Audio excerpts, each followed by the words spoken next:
welcome to Margaret Lewin Quilting. Today we're going to work on Olivia's quilt a little bit more. This is probably the last or almost the last time that you're going to be seeing this as a background because it's all bound and it is ready to take off to Alaska to Olivia, and I can't wait to get it shipped out. I'm just finalizing the binding on her father's quilt, John's quilt, which you guys have all seen. You know what? I can link it to the playlist below so that you can go watch it if you haven't seen it.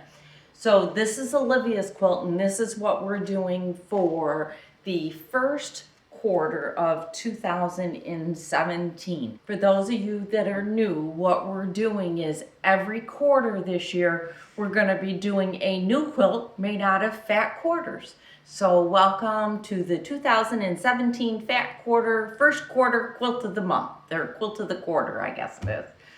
Boy, that's a mouthful. But anyhow, this is our quilt. I'm doing my quilt out of a collection called Hubba Bubba. It's a collection by me and my sister for Moda Fabrics, and I've had the fat quarter bundle laying around forever. My bundle has a total of 40 fat quarters in it. I cut up all of my fat quarters and I have arranged them in this alpha drawer. This is actually one of the small ones. I showed my alpha drawer system on my Facebook page on Saturday. Go out and join the face group. I can't talk. Go out and join our Facebook group, Margaret Lewin Quilting. I try to put pictures there just about every single day. So go on out there, join that group, and then that way you can post your pictures so that we kind of all see what you're doing. But this is my drawer. It's all made. I think I made, 60 of the first step, and I'm going to show you that in a few minutes too. Here's the first step, putting 2 blocks together. But before we get into that, I want to show you how I go about squaring up my fabric whenever I've got yardage, so that my strips come out nice and straight. We all know what those wonky ones look like. We've all had them at one time or another. So I'm going to show you how I go about squaring up my fabric and cutting it into strips. And this is exactly how I did this one. So here we go. So here we go. I'm straightening up a piece of fabric. You can see I've got a piece that's just a little over a half of a yard. I like working with about half to 3/4 of a yard pieces. So what I do whenever a pattern calls for a certain amount, I always buy a little bit extra, so that when I'm working with it, I don't have to work with quite as big of a piece. All right, now I'm taking it first, and I'll show you how I'm holding it. I've got my middle finger on one side of the fabric. I've got my pointer in the middle, and then I'm going to grab the other side with my thumb. So I've got it kind of sandwiched here. Okay? What this does is this allows me, hopefully you can see it, to move the fabric up and down or backwards and forwards once I get it centered. I take my 2 selvages and I line those up to start with, okay? And I don't know, well, I'll make it obvious so that you really can see on that side.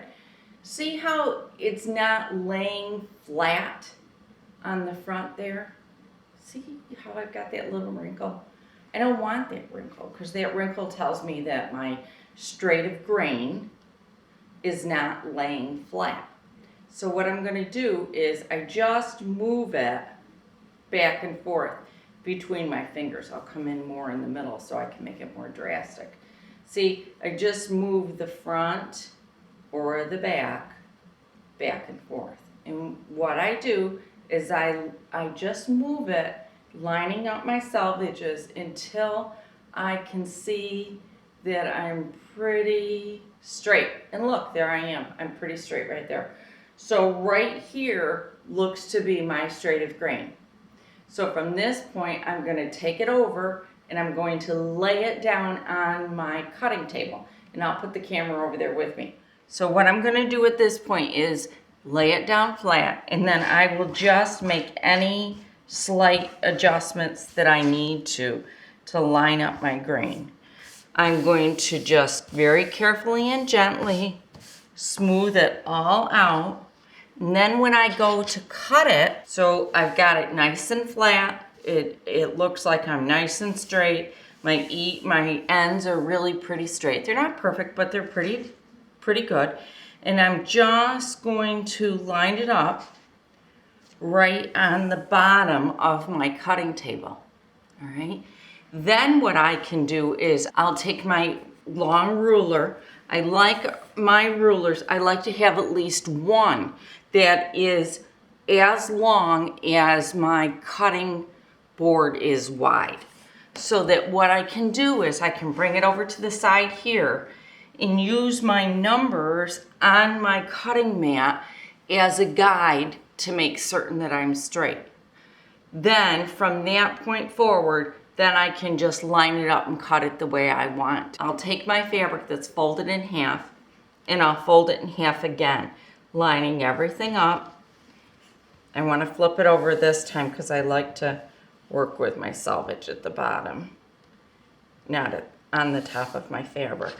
And then I'll take that and line that right up on my line on my cutting table. Then I just smooth it out and make sure that I'm good up here. I look pretty straight and I'm pretty straight there. And then I'll take my ruler and cut across. One of the reasons why I like to do it this way is I use my ruler on the outside of my fabric like this. I'm lining it up and I will cut it. Then I'll set this long ruler aside because I know that I'm pretty square now. And I will take my 12.5-inch ruler. I will lay that down, matching up the edge here, and then cut as many blocks as I possibly can the first time through. So, or many strips as I can. So imagine that this is trimmed up, okay? I can line it up here, across the top there. I can line it up down here, and I would cut using this as my guide, move my ruler down however long or wide my strips are. In our instance, they're 4 1/4. So I would take this 4 3/4. I'd move it down 4 3/4, again lining up here, here, and here, and then I would cut it again. So that is how I square up my fabric. So if you have any questions on how I went about doing that, please don't hesitate to ask below or pop on out to the Facebook group, ask there, wherever you want to get a hold of me, you can, or you can always email me at margaret@missmarkersquilts.com. So that's the first thing I wanted to show you, was how to go about squaring them up. The next thing I'm going to do is show you how I just sewed these together, and then how I pressed them all in a chain. Once I got them all pressed, I cut them apart, and I am stacking them. I'm going to pull out my stack for you now. I am stacking them in groups of 10, and I'm going to come a little closer to the camera so you can see. So here's my first 10. So here's my 10.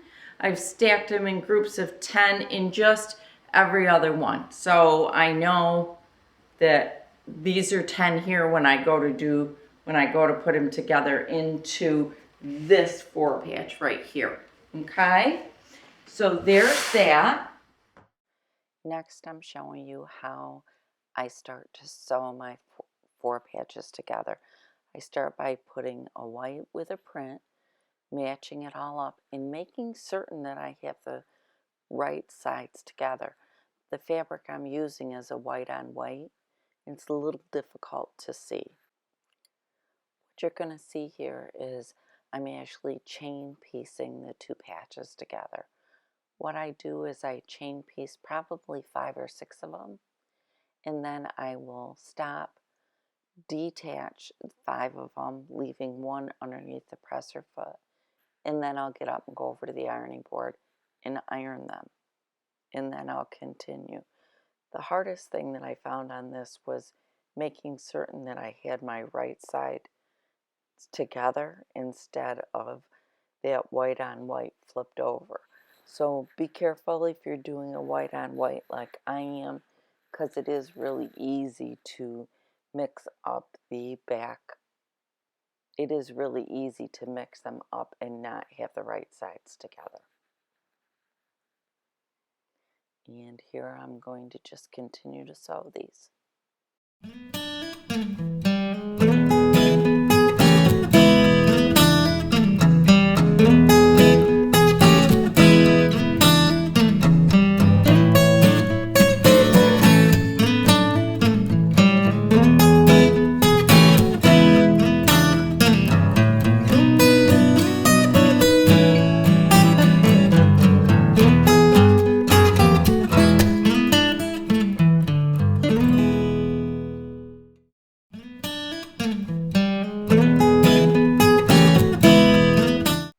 Here's an easy way.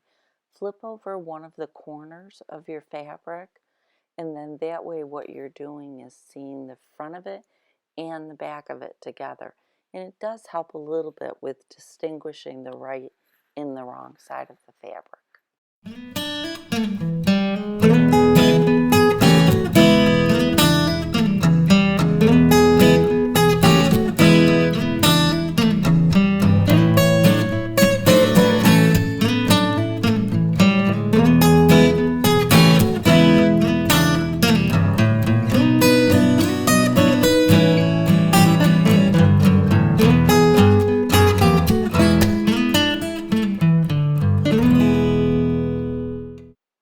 It is time to clip them. See how I'm keeping them all together.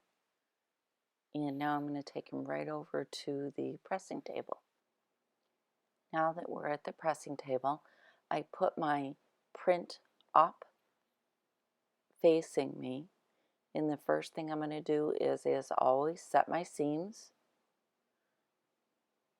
And notice that they are still attached. I don't detach them yet. Now what I'm doing is just folding over my printed fabric and one right after the other, just pressing them towards the printed fabric. And I'm just going to do one right after the other.